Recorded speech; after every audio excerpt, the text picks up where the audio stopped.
ECRல property வாங்க எதுக்கு crores? lakhs போதுமே. Just 4 lakhsல ECR கோவலத்துல beach resort plot. EMI 12,000 only. Stepstone presents Secret Aura at ECR Kovalam. Grand launching on 22nd, 23rd and 24th August 2025.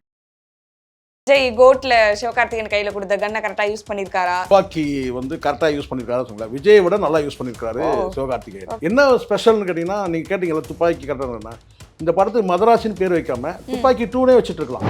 படம் முழுக்க துப்பாக்கி கதையெல்லாம் பெரிய இதெல்லாம் கிடையாதுமா. கதையில் வந்து பெரிய கதையெல்லாம் கிடையாது. கதை இருக்குது, அது என்ன சொன்னால் போகிற போக்கில் அப்படி சொல்கிற மாதிரி இருக்குது ஒரு கதை, அவ்வளோதான். ஆனால் லாஜிக்கெலாம் நீங்கள் ரொம்ப எதிர்பார்க்க முடியாது. ஒரு 40 நிமிஷம் வந்து கழிச்சு போங்க, அப்படி இல்லைன்னா வந்து பாப்கார்ன் நீங்கள் வாங்கிட்டு போயிடுங்க. ஒரு 40 நிமிஷம் வந்து உங்களுக்கு வந்து தொய்வு தான். அதுக்கப்புறம் இன்டர்வல் வரைக்கும் ஆவரேஜாக போவோம். வரக்கூடிய படங்கள்லாம் அப்படி தான் இருக்குது. ஒரு முழு பாட்டாக கூட நீங்கள் போட்டுருங்க, நடுவில் இந்த துண்டு துண்டு பாட்டாக போட்டு இம்சை பண்ணாதீங்க. நான் சொல்லுவேன், அது இப்போ ஃபேஷன் ஆகிடுச்சு. இப்போ அதை அவாய்ட் பண்ணிடுவோம். அதனால் படத்தோட நமக்கு வந்து கவனம் குறையுது.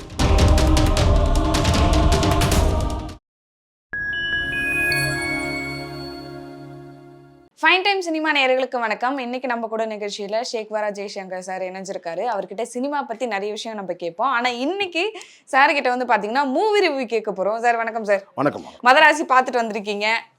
விஜய் கோட்ல சிவகார்த்திகேயன் கையில கொடுத்த கன்னை கரெக்டா யூஸ் பண்ணிருக்காரா, ஏஆர் முருகதாஸ் அவருக்கு கிடைச்ச அந்த வாய்ப்பை வந்து கரெக்டா யூஸ் பண்ணிருக்காரா அப்படின்னு சொல்லிட்டு ஆடியன்ஸா இருக்கட்டும் எல்லாரும் பேசிட்டு இருக்காங்க.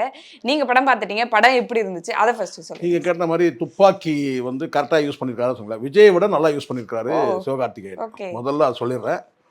ரொம்ப எனக்கு அதான் நான் சொல்றேன், பார்த்து சொல்றேன், ஹார்ட் ஒர்க் பயங்கரமா இருக்கு யார் சிவகார்த்திகேயனுக்கு. ஏதோ நான் வந்து ஒருத்தர் தூக்கி பேசணும் கிடையாது, உடல் வலிக்க உழைக்கிறதுன்னு ஒன்று இருக்குல்ல. சண்டை காட்சியிலே வந்து டூப் போட்டு நடிச்சு போயிடலாம். ஆனால் வந்து ஒரு 3 சண்டை காட்சிகளில் ரொம்ப நேச்சுரலாக வந்து உடம்பை வளைச்சி கஷ்டப்பட்டு ஹார்ட் ஒர்க் பண்ணியிருக்காரு. அது பாராட்டணும். முதல்ல என்ன ஸ்பெஷல்னு கேட்டிங்கன்னா நீங்கள் கேட்டிங்கல்ல துப்பாக்கி கரெக்டாக இந்த படத்துக்கு மதராசின்னு பேர் வைக்காம துப்பாக்கி 2னே வச்சுட்டு இருக்கலாம். ஏன்னா அப்படி தான் இருக்குது. யாரும் நீங்கள் கேட்டுங்க, துப்பாக்கி மாதிரி தான் இருக்குது. துப்பாக்கியே தான் படம் ஃபுல்லாக துப்பாக்கி தான்மா. இந்த தீபாவளிக்கு பட்டாசு இந்த சின்ன பசங்க துப்பாக்கி வச்சுப்பாங்களே அந்த மாதிரி கொட்டிட்டு இருக்காங்க படம் ஃபுல்லாக. எங்கே பார்த்தாலும் துப்பாக்கி டமால் டமால் டமால் சுட்டினே இருக்கிறாங்க. படம் முழுக்க துப்பாக்கி. கதையெல்லாம் பெரிய இதெல்லாம் கிடையாதுமா. கதையில் வந்து பெரிய கதையெல்லாம் கிடையாது. கதை இருக்குது, அது என்ன சொன்னால் போகிற போக்கில் அப்படி சொல்கிற மாதிரி இருக்குது ஒரு கதை, அவ்வளோதான். ஆனால் லாஜிக்கெலாம் நீங்கள் ரொம்ப எதிர்பார்க்க முடியாது. நான் இங்கே வந்து ஒரு இயக்குனரை வந்து தூக்கி வச்சு பேசணும், இல்லை ஒரு நடிகரை தூக்கி வச்சு பேசணும், அதில் வில்லனாக நடிக்கிறேன். எனக்கு தெரிஞ்சு வில்லனுக்கு வந்து ஒரு இதை சொல்லணும், ஒரு சம வாய்ப்புன்னா இந்த படத்தில் கொடுத்துருக்காங்க. உங்களுக்கு தெரியும்ல, பல படங்களில் வந்து வில்லனுக்கு வந்து வாய்ப்பே கொடுக்க மாட்டாங்க. எந்த படத்தில் வில்லனை தூக்கி நீங்கள் நிறுத்துறீங்களோ அந்த படம் தான் வந்து ஓரளவுக்கு அது ஓடும்.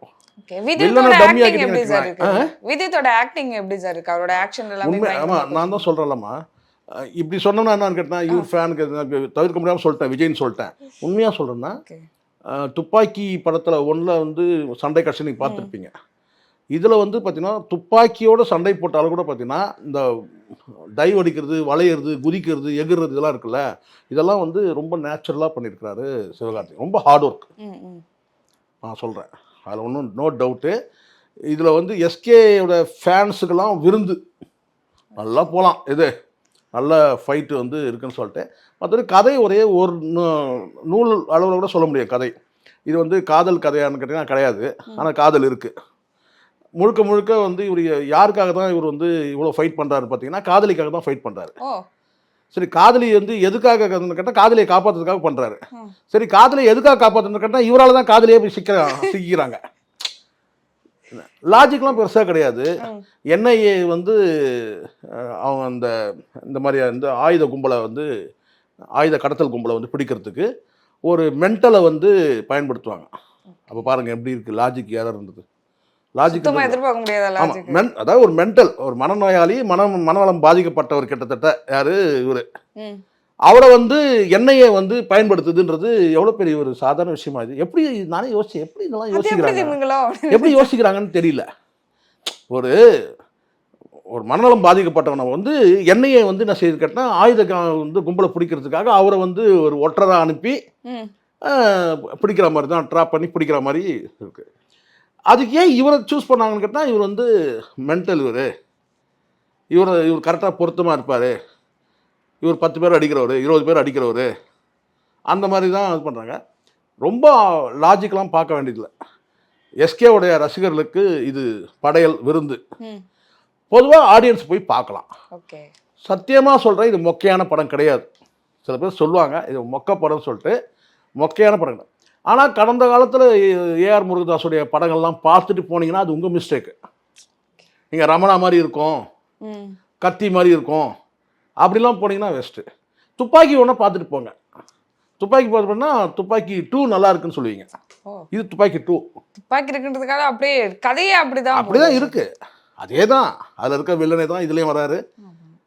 ஆனால் வந்து நல்ல வசனங்கள்லாம் வந்து பார்த்தீங்கன்னா ரொம்ப நீண்ட நெடிய வசனம் போட்டு டயர்ட்லாம் ஆக்காமல் ஒரு ஷார்ட்டான டயலாக் தான். மணிரத்னம் படம் மாதிரி சில டயலாக்லாம் ஷார்ட்டாக இருக்குது. ஆனால் வந்து படம் நல்லா இருக்கு. படம் பார்க்கலாம். இதுல வந்து சிவகார்த்திகேயன் அவர்கள் வந்து அந்த ஃபைட் சீன்ஸ் வந்து பயங்கரமா பண்ணிருக்காங்க. ஆக்ஷன் சீன்ஸ் வந்து ஹாலிவுட் அளவுக்கு வந்து இங்க கொண்டு வந்திருக்காங்க. அதுல ஏதாச்சும் டிஃபரன்ஸ் நீங்க பாத்து ஒரு 40 நிமிஷம் வந்து கழிச்சு போங்க. அப்படி இல்லைன்னா வந்து பாப்கார்ன் நீங்கள் வாங்கிட்டு போயிடுங்க. ஒரு 40 நிமிஷம் வந்து உங்களுக்கு வந்து தொய்வு தான். ஓகே, அதுக்கப்புறம் இன்டர்வல் வரைக்கும் ஆவரேஜாக போகும். செகண்ட் ஹாஃப் வந்து பரபரப்பாக போகுது. செகண்ட் ஹாஃப் வந்து கிட்டத்தட்ட ஒரு மணி நேரம். செகண்ட் ஹாஃப் வந்து அவ்வளோ முழுக்கமே சண்டை தான். ஃபுல்லாகவே துப்பாக்கி சண்டை தான். நல்ல எனக்கு தெரிஞ்சு மிகையாக நடிக்கலை. எஸ்கே வந்து மிகையாலாம் நடிக்கலை.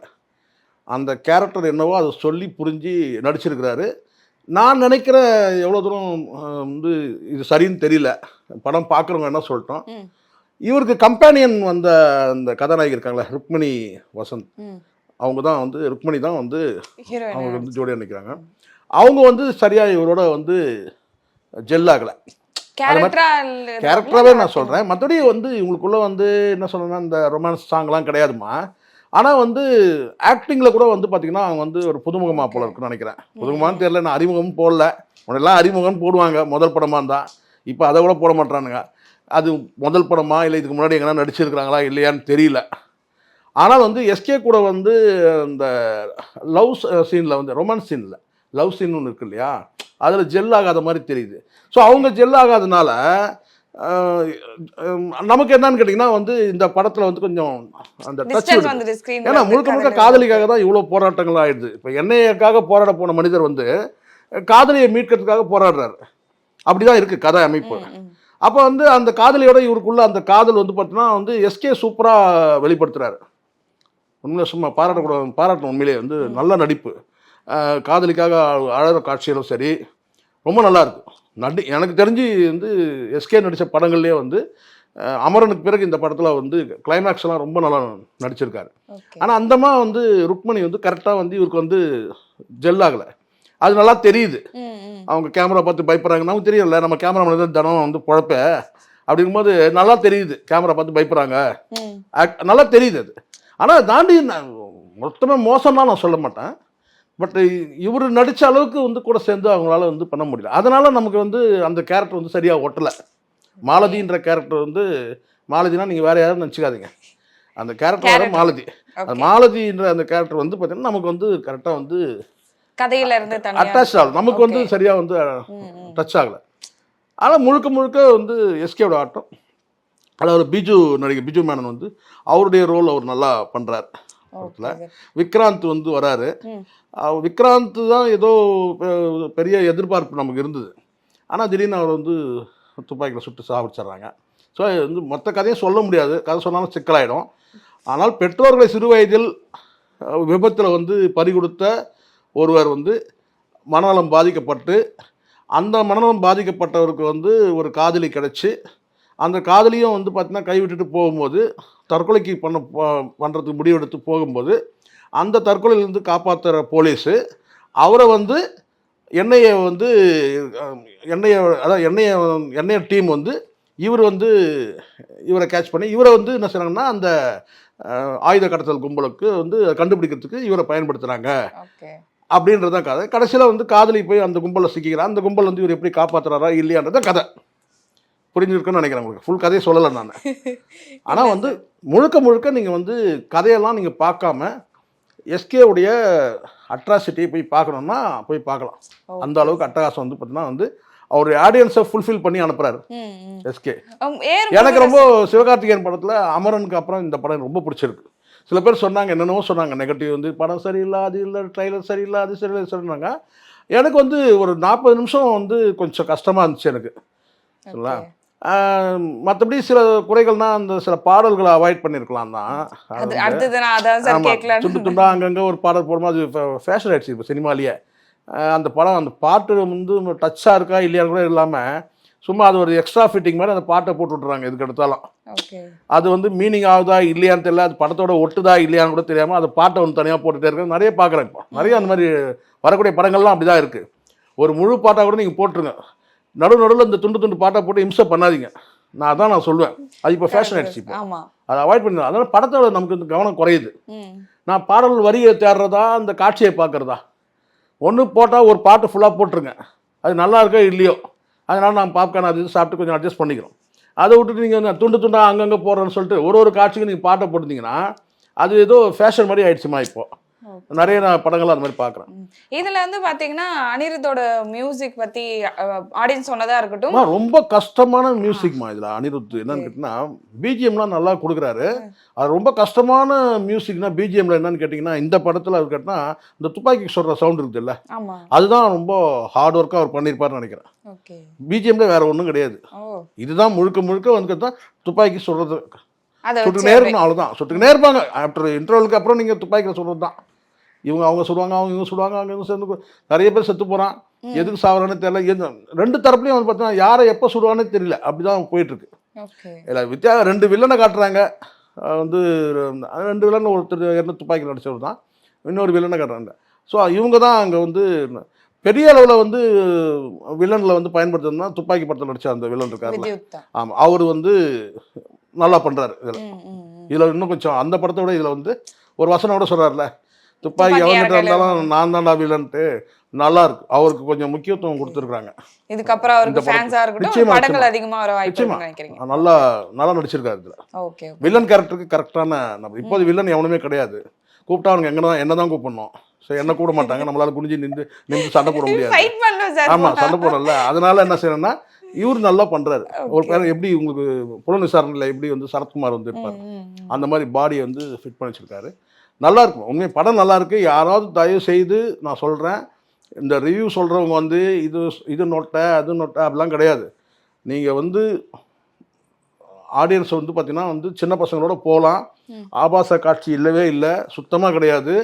காதல் காட்சியும் வந்து பார்த்தீங்கன்னா வந்து ரசிக்கிற மாதிரி தான் காதல் காட்சி இருக்குது. ரொம்ப டீப்பாக ரொமான்ஸ்லாம் கிடையாது. படம் வந்து வேகம் எடுக்குது. ஆரம்பத்தில் வந்து கொஞ்சம் தொய்வு, ஒரு அரை மணி நேரம். அதுக்கு பிறகு அது வந்து அது சொல்லாமல் இருக்க முடியாது இல்லையா, ஃப்ளாஷ்பேக்லாம் சொல்லும் போது அப்படி இருக்கும் இல்லையா. ஆனால் அதுக்கப்புறம் வந்து பார்த்தீங்கன்னா ஆஃப்டர் இன்டர்வல் வந்து படம் பிச்சுக்கிட்டு ஓடுது. பரபரப்பாக எப்போ முடியுதுன்னே தெரியல, அவ்வளோ வேகம் இருக்குது. கிளைமேக்ஸ் காட்சி தான், சண்டை காட்சி நல்லா பண்ணியிருக்காரு. ஓகே சார், நம்ம கதை பற்றி பேசணும். சிவகார்த்திகேயன் ஆக்டிங், மியூசிக்லாம் பேசியாச்சு. இந்த படம் நம்பாதீங்க, ரிவ்யூ பார்த்துட்டு நல்லா இல்லைன்னு சொன்னாங்கன்னா படம் போய் பாருங்க, நீங்களா போய் பார்த்துக்கோங்க. ஆமாம், நீங்கள் போய் பாருங்க. Okay sir, captain of the boat மாதிரி இவர் ஏஆர் முருகதாஸ் அவருக்கு வந்து இது ஒரு கம்பேக்கா இருக்குமா? ஏன்னா அவர் வந்து இல்லை, நான் நினைக்கிறேன் இது தப் ஸ்டார் தான் நினைக்கிறேன். தப் ஸ்டார். சில பேர் சொன்னாங்க வந்து ட்ரெய்லரை பார்த்து சொன்னாங்க, இல்லை இது வந்து போடுறேன் என்னன்னா இவங்ககிட்ட ஒரு பிராண்ட் இருக்குமா, அது வந்து யாரும் அது தப்பு சொல்ல முடியாது. அவங்ககிட்ட இருக்குது. இப்போ லோகேஷ்னா வந்து ட்ரக் இல்லாத படம் எடுக்க மாட்டான். யாரு? லோகேஷ். ட்ரக் இருக்கணும். ட்ரக்னா என்ன? ட்ரக் தான், படத்தில் ட்ரக் இருக்கணும். அது மாதிரி இப்போ ஏஆர் முருகதாஸ் உங்களுக்கு தெரியும், துப்பாக்கி இல்லாமல். ரஞ்சித் தான் தம்பி வந்து ஜாதி இல்லாமல் எடுக்க முடியாது. அந்த மாதிரி ஒவ்வொருத்தருக்கும் வந்து ஒன்று தான், ஒவ்வொருத்தருக்கும் ஒன்று இருக்கணும். ரஞ்சித்துக்கு ஜாதி இருக்கணும், லோகேஷ்க்கு வந்து ட்ரக் இருக்கணும், இவனுக்கு துப்பாக்கி இருக்கணும். யாருக்கு? அது இல்லாமல் எடுக்க முடியாது. வெங்கட் பிரபுக்கு என்ன இருக்கணும்னு கேட்கணும் நீங்கள் இந்த இடத்துல. அவங்க தம்பி இருக்கணும். இது இல்லாமல் எடுக்க முடியாது அவங்களால படம். உண்மைதானே? ஆனா வந்து எல்லாருமே படைப்பாளிகள் தான் இல்லையா? அந்த வகையில் வந்து நம்ம பாராட்டணும். ஏஆர் முருகதாஸ் தப் ஸ்டார். ஆனால் அதே சமயத்தில் நீங்கள் பழைய ஏஆர் முருகதாஸ் நினச்சிட்டு நீங்கள் போனீங்கன்னா அது உங்கள் தப்பு. ரமணாவில் இருக்கிற கத்தியில் இருக்கிற மாதிரி அப்படின்னு நினைச்சிட்டு போனீங்கன்னா தப்பு. ஓகே. இதுக்கப்புறம் அவருக்கு படங்கள் பண்றதுக்கு வர producers கண்டிப்பா வர வாய்ப்பு இருக்கு. நிச்சயமா வரும். நல்லா இந்த படம் நல்ல வெற்றி படமா இது கண்டிப்பா. நிச்சயமா அது ஃப்ளாப்லாம் கிடையவே கிடையாது. அது யாராவது சொன்னாங்கன்னா நம்பாதீங்க. படம் வந்து அந்த கிட்டத்தட்ட 2.25 மணி நேரம் போகிறதே தெரியாது. அந்த அரை மணி நேரம் ஆரம்பத்தில் கொஞ்சம் அது கூட எனக்கு தோணுது, மற்றவங்களுக்கு எப்படின்னு சொல்ல முடியாது. எனக்கு என்னவோ ஒரு அரை மணி நேரம் இழுக்கிற மாதிரி இருந்தது. கதைக்குள்ள வர எந்த கதைக்குள்ள வராமல் எந்த திசையில் இவர் யார் திடீர்னு எதுக்கு வந்து தற்கொலை பண்ணிக்கிறதுக்கு வராரு அப்படி இந்த மாதிரி நிறைய இருக்குது. அதுக்கப்புறம் வந்து காதலி வந்து கனெக்ட் ஆகும்போது கொஞ்சம் வேகம் எடுக்குது. அதுக்கப்புறம் அவருடைய முழு ஃப்ளாஷ்பேக்கும் சொல்லும் போது அப்போ தான் நமக்கு வந்து இந்த படத்தில் வந்து என்னன்றது தெரியுது. சில கேரக்டர்லாம் திடீர்னு வராங்க, திடீர்னு லிவிங்ஸ்டன் வராரு, காணாமல் போயிடுறாரு, திடீர்னு ஒவ்வொருத்தரும் வராங்க காணாமல் போகிறாங்க. அப்புறம் தான் தெரிய வருதுன்னா இவருக்கு வந்து என்ன மாதிரியான நோய் இருக்குன்றது தெரிய வருது. ஸ்க்ரீன் பிளேவும் வந்து ரொம்ப இழுக்கலை. அது என்னென்னா இன்டர்வலில் வந்து ஆஃப்டர் இன்டர்வல் வந்து உங்களுக்கு வந்து அவ்வளோ வேகமாக இருக்கும்போது அது முன்னாடியும் அந்த மாதிரி இருந்தால் நல்லா இருந்திருக்கும் கொஞ்சம் அந்த பக்கமும் கொஞ்சம். ஆமாம், ஃபர்ஸ்ட் ஹாஃப் வந்து கொஞ்சம் அப்படியே இழுக்கிற மாதிரி ஆயிடுச்சு முதல்ல ஒரு அரை மணி நேரம் அப்படிதானே தவிர மற்றபடி படம் வந்து நல்லா இருக்கு. எனக்கு ஸ்க்ரீன் பிளே பிடிச்சிருந்துச்சு. Okay sir. ஸோ நானும் படம் பார்க்கல, படம் பார்த்துட்டு நானும் எப்படி இருக்குன்னு பார்க்குறேன். ஸோ வியூவர்ஸ் நீங்களும் படம் பார்த்துட்டீங்க. ரொம்ப நாளைக்கு அப்புறம் காதலிக்காக சண்டை போடுற மாதிரி எடுத்துருக்காங்க, உயிரை பண்ணி வச்சு காப்பாற்றுற மாதிரி இருக்கு ரொம்ப நாளைக்கு பிறகு. அது வந்து அந்த வகையில் வந்து சிவகார்த்திகேயன் நல்லா நடிச்சிருக்காரு. ஓகே. அவங்க காதலியாக நடித்தவங்க தான் இன்னும் கொஞ்சம் வந்து டெவலப் ஆகி வந்துருக்கலாம். பட் அவங்களும் வந்து இந்த ரொம்ப உடம்பை காட்டிலாம் நடிக்காமல் வந்து ரொம்ப என்ன சொன்ன ஒரு வகையான கிளாமராக நடிக்காமல் ரொம்ப டீசெண்டாக ஒரு பெண் மாதிரி நடிச்சிருந்தாங்க. அது கொஞ்சம் நல்லா தான் இருந்தது. கொஞ்சம் நடிப்பில் கொஞ்சம் முதிர்ச்சி இல்லைன்னு தெரியுது. அதை இவர் வந்து அட்வான்டேஜாக எடுத்துக்கிட்டார். யார்? சிவகார்த்திகேயன். அவர் வந்து நடிக்கிறதுனா நல்லா இருக்கு நடிப்பு. சிவகார்த்திகேயன் நடிப்பு லாஸ்ட் கிளைமேக்ஸில் ரொம்ப நல்லா இருக்கு. Okay sir. ஸோ ரிவ்யூ எங்களுக்காக கொடுத்தீங்க. ஸோ படத்தை நானும் போய் பார்க்கல, நான் பார்க்குறேன். ஸோ வியூவர்ஸ் நீங்களும் பார்த்துட்டீங்க. படம் மதராசி கிடையாது, துப்பாக்கி 2. ஓகே. ஸோ வியூவர்ஸ் நீங்களும் படம் பார்க்கலன்னா போய் பார்த்துருங்க. இல்லை பார்த்துட்டீங்க அப்படின்னா எப்படி இருக்கு, உங்களோட ரிவ்யூ என்ன அப்படின்றத கமெண்ட்ல சொல்லிடுங்க. நிகழ்ச்சியில் கலந்து கொண்டதுக்கு ரொம்ப நன்றி சார்.